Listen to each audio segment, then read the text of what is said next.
Mga lods, welcome. So mayroon na naman tayong nabugahan mga lods na unit. So yung color code natin dito EBT mga lods. So yung model natin Kia Optima.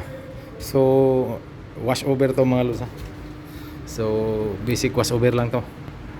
Wala na tong tanggalan mga lods kasi ayaw nila ipatanggal talaga to. Mga ganito na masasakyan, mga surplus lang. Ayaw nila ipatanggal yung mga bumper, mga dire-diretso na to, tape lang talaga.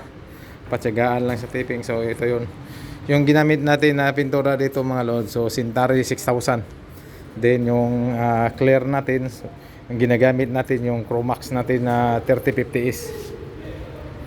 Yan.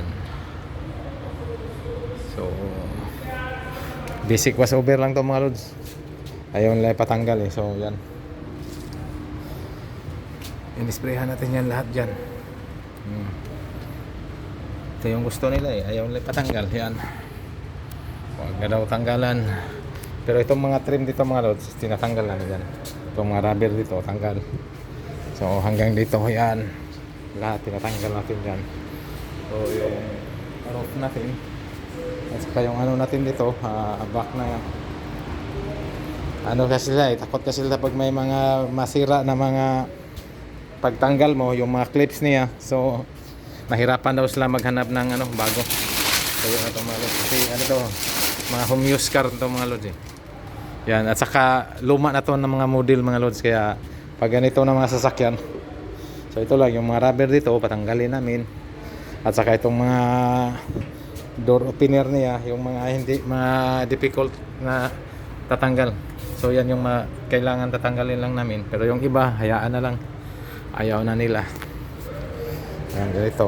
Tulad ng mga ganito, ayaw nila patanggal. So tape na lang talaga. Tsagaan na lang.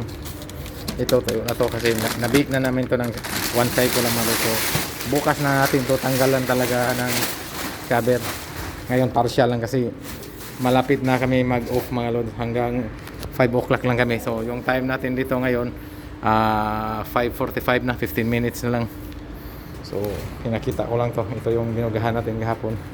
Kahapon kanina. Yan. So yung color code natin EBT, yung model natin sa sasakyan Optima. High end din to siya mga sasakyan mga lods sa Kia. Yung mga sedan, isa to sa mga high end sa sedan Optima. So yung mga bagong model ngayon, Key 5 na to siya, Optima Key 5. Yan. Malapit daw na siya masasakyan mga lods, malaki to na sasakyan. So bukas ko na to tatanggalin tong mga dito, yung mga papel niya. Yan mga lods. So ito mga lods, kunting lang to mga lods, yung gagawin namin dito, dinibing lang kasi hindi naman talaga maiwasan may mga maliit tulad nito eh. Hindi masyadong kita sa camera pero may mga liit yan sa na mga dumi na dumikit after mo matapot.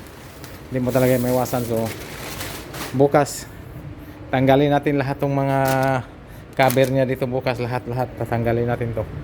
So ngayon temporary lang yan ang una yung tinatanggal ko kasi wala na talagang oras. So sige mga lod, let's go. Uwian na tayo. Off ko na tong machine dito kasi so update lang tayo bukas at saka sa pag release natin sa unit na to. Okay, let's go. Bye na, bye. Off ko na tong dito mga lod, machine. Yan, para bukas na tayo. So let's go.